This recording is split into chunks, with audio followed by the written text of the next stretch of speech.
Pada pertemuan kali ini, kita akan membahas beberapa soal tentang kapasitansi, di mana buku referensi yang Ibu ambil itu kembali lagi ke buku Joseph A. Administer Elektromagnetik yang merupakan Saum series.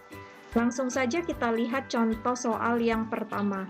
Yang pertama, tentukan kapasitansi atau C dari suatu kapasitor koaksial, artinya di sini kapasitornya berbentuk silinder yang ada bagian dalamnya, kemudian ada bagian luarnya, yang panjangnya adalah L, berarti silinder tadi itu panjangnya itu adalah si L.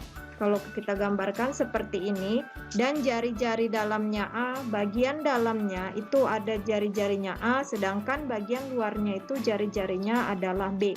Jangan lupa setiap kalian mendapati soal fisika, silahkan gambarkan terlebih dahulu sehingga memudahkan kalian menganalisisnya. Langsung saja, penyelesaiannya di sini seperti biasa. Kita mencari beberapa hal terlebih dahulu sebelum mendapatkan kapasitansinya. Yang lalu, kalau misalkan kapasitor dalam kondisi ada bahan di elektriknya, jadi di antara dua silinder ini tuh ada bahan di elektrik, maka yang pertama kita cari terlebih dahulu itu adalah rapat flux listrik atau yang kita simbolkan sebagai D. Selanjutnya, kita kan di sini menentukan ya pada kapasitor itu mana yang bagian positif, mana yang bagian lebih bermuatan negatif. Jadi kalau untuk bagian yang positif itu seperti biasa kita andaikan di bagian yang dalamnya ini positif, sedangkan yang di luarnya itu kita andaikan sebagai muatan-muatan yang negatif. Selanjutnya di sini untuk dapat mencari rapat flux listrik atau D, yang lalu kita itu bisa mempergunakan hukum Gauss. Maka sama, kita juga di sini akan mempergunakan hukum Gauss. Di mana kalau untuk rapat flux listrik, hukum Gauss-nya itu adalah integral tertutup dari D terhadap ds, atau yang lalu itu Ibu buat dA ya, tapi sama aja, dia menunjukkan permukaan yang dilewati oleh flux listrik tersebut. Ini akan sama dengan Q enclosed, di mana yang disebut sebagai Q enclosed di sini adalah total muatan yang dilingkupi oleh permukaan Gauss. Langsung saja di sini kita masukkan rumusan ini, tetapi sebelumnya yang perlu kita ketahui di sini itu adalah ini, yaitu ds-nya itu yang mana. Kalau misalkan bendanya berbentuk silinder seperti ini, otomatis koordinat yang kita pakai itu adalah koordinat silindris. Nah, pada koordinat silindris atau koordinat silinder itu kan ada banyak ya rumusan untuk ds-nya ataupun yang mewakili adanya ds, tapi dia berbeda-beda. Kita perhatikan di sini, kita lihat dulu arah dari medan listrik berdasarkan muatan-muatan yang ada pada silinder ini. Kalau muatannya seperti ini, maka arah medan listriknya itu kan dia berarah radial ya, seperti ini. Arahnya itu radial. Artinya, kita mencari ds itu yang arahnya radial. Nah, ds yang arahnya radial itu berarti bagian yang Ibu gambarkan ini, yaitu di selimut tabungnya. Kenapa selimut tabung? Karena pada selimut tabung inilah yang memungkinkan arah kuat medan listrik yang keluar itu adalah yang berarah radial. Oleh sebab itu, kita buat di sini ds-nya adalah yang selimut tabung. ds untuk selimut tabung, silahkan kalian buka kembali pelajarannya yang lalu, itu adalah R dp dz pada arah radial. Inilah dia. Nah, ini akan kita masukkan ke rumusan kita ini. Langsung saja kita masukkan. Berarti di sini integral tertutup. Artinya karena dia ada dua yang akan diintegralkan, ini ada rangkap dua. Lalu si D-nya, ini yang mau kita cari. Lalu ds-nya adalah bagian yang ini. Kita pindahkan. R dp dz pada arah R, ini akan sama dengan Q enclosed.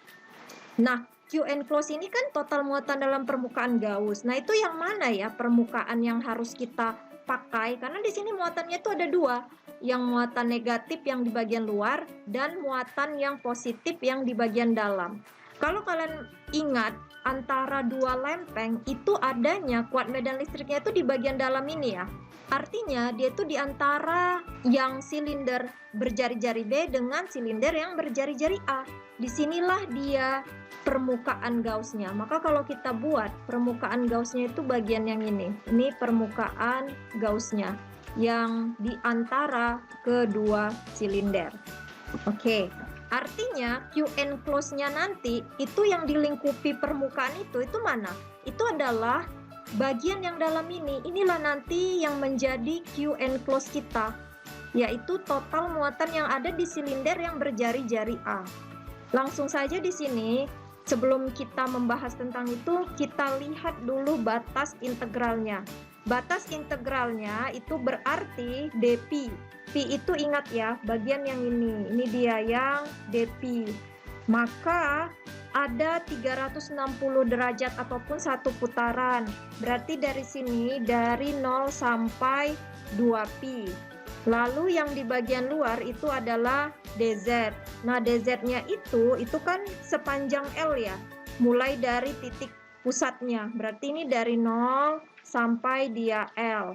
Di sini D-nya ini kan merupakan suatu konstanta karena ini yang dicari, maka ini bisa dikeluarkan. Begitu juga dengan R-nya, dia tidak ada diintegralkan, maka dia juga keluar. Lalu dP diintegralkan dari 0 sampai 2pi. Ini kan berarti kita bisa buat ya, integral 0 sampai L. Integral dari dP itu adalah pi sendiri dari 0 sampai 2pi dz pada arah R sama dengan Q enclose. Artinya di sini berarti kita menghasilkan pi dari 0 sampai 2pi itu adalah 2pi bisa kita keluarkan. Jadi di sini kita mendapati d dot 2pi R integral dari 0 sampai L dz pada arah R sama dengan Q enclose. Nah, ini kan dia integral dari dz itu z ya. Atau kita buat di sini 2pi R ini z, jangan lupa 0 sampai L pada arah R sama dengan Q enclose. Ini dia berarti sama dengan L. Berarti kita mendapati sekarang D kali 2pi R L pada arah R sama dengan Q enclose. Selanjutnya, di sini Q enclose-nya ini, itu kan yang Ibu bilang tadi bagian yang dalam ini ya. Kalau kalian ingat rumusan dari Q enclose hubungannya dengan rapat muatan, Ibu akan buat di sini. Ingat bahwa rho, karena ini adalah permukaan, rho S sama dengan Q per A, maka untuk bagian yang dalam silinder, di situ kita buat berarti Q-nya sama dengan rho S dikali dengan A. Nah, rho S itu adalah suatu konstanta, jadi kita biarkan. A-nya untuk bagian selimut dalam, kalau untuk selimut silinder 2pi R kali L. Nah, karena R-nya itu adalah A, berarti yang ini itu adalah rho S kali 2pi A kali dengan L. Inilah Q enclose-nya. Ini dapat dari mana? Jangan lupa ini adalah selimut silinder. Karena muatannya tersebar di bagian yang selimut silinder. Kita masukkan rumusan ini ke dalam rumusan kita tadi. Sehingga kita dapatkan sekarang bahwa si D kali 2pi R L pada arah R sama dengan Q enclose-nya itu yang ini. Rho S kali 2pi A kali L. Maka yang bisa kita cancel bisa langsung di cancel. Sehingga didapatkanlah sekarang yang kita cari itu D ya. Sepanjang ini tadi yang kita mau cari itu hanya kerapatan flux listrik atau D-nya. Maka D itu sama dengan rho S kali A per, kalian perhatikan di sini, bagian ini berpindah yaitu menjadi seperti ini. Lalu di sini arahnya itu adalah arah radial ataupun arah R-topi. Nah, selesailah D kita. Selanjutnya yang kita cari yang kedua itu adalah kuat medan listriknya. Kuat medan listrik atau ini adalah E. E kita cari hubungannya dengan si D. Yang lalu kalian harus ingat, buka kembali catatan pertemuan yang lalu bahwa D itu sama dengan epsilon dikali dengan E. Nah, berarti kalau E sendiri itu adalah D per epsilon. Artinya masukkan ini semua rumus ini, berarti rho S kali A per R kali epsilon pada arah R-topi. Inilah kuat medan listriknya. Tetapi ingat, di sini epsilonnya itu kan dia bahan dielektrik ya. Berarti epsilon 0 dikali dengan epsilon R. Inilah dia epsilonnya. Jadi untuk yang kedua sudah kita selesaikan bahwa kuat medan listrik itu untuk kasus ini itu adalah E sama dengan rho S kali A per R epsilon 0 kali epsilon R. Selesai tugas kita. Yang ketiga dalam penyelesaiannya itu adalah kita cari beda potensialnya atau kita cari potensial listrik atau P. Nah, P ini ingat itu rumusannya adalah minus integral E dot dl. Sekarang kita kan tadi udah dapat ya E-nya itu berapa. Nah, batas integralnya ini kalau kalian masih ingat yang lalu Ibu buat di sini dari potensial rendah ataupun dari titik acuan ke potensial yang lebih tinggi. Kita kembali lagi ke gambar kita yang sebelumnya. Di gambar kita yang sebelumnya, yang V negatifnya atau yang muatan negatifnya itu adalah yang B. Sedangkan muatan positifnya yang A. Berarti di sini dari B ke A. Rumusan dari E-nya, kembali lagi kita lihat rumusan yang tadi, rho S kali A per R epsilon 0 epsilon R. Berarti kita buat rho S kali A epsilon 0 epsilon R kali R pada arah R. Dan di sini dia DL. DL-nya itu adalah jarak yang bakal ditempuh untuk memindahkan muatan. Nah, karena dia berarah radial, kuat medan listriknya berarti L-nya itu juga radial. Berarti di sini DR pada arah R-topi. Ini kan berubah menjadi satu ya kalau didotkan nanti. Berarti di sini ini minus yang lain ini selain R, karena R ini bisa diintegralkan dengan DR, maka ini adalah konstanta. Ini kita keluarkan rho S kali A epsilon 0 epsilon R integral B ke A 1 per R dr. Dan hasil integral ini itu adalah ln. Berarti rho S kali A epsilon 0 epsilon R di sini ln R dari B ke A, atau ini akan sama dengan minus rho S kali A epsilon 0 epsilon R ln A dikurang ln B.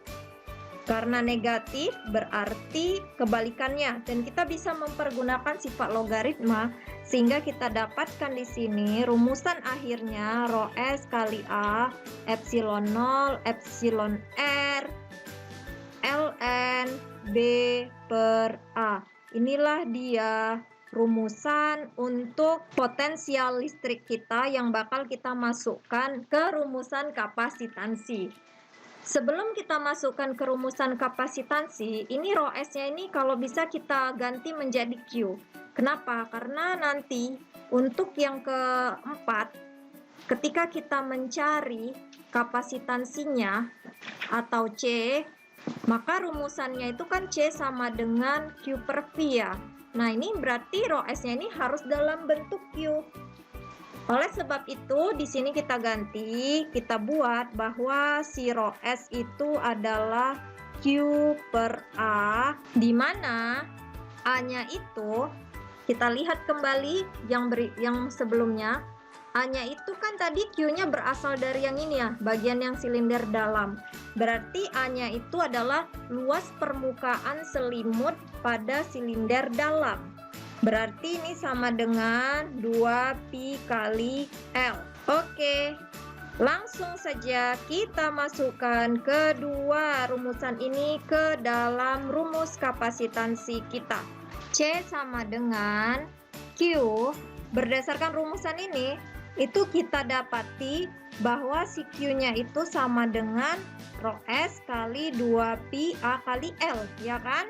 Nah, berarti di sini rho S dikali 2pi kali A kali L per V-nya itu yang ini semua.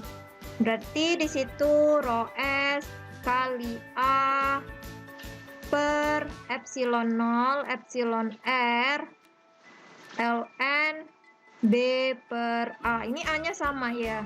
Cuman Ibu nulisnya beda nih ya, sama. Nah, selanjutnya ini bisa saling kita meng-cancel. Dia saling meng-cancel, lalu yang ini akan naik ke atas.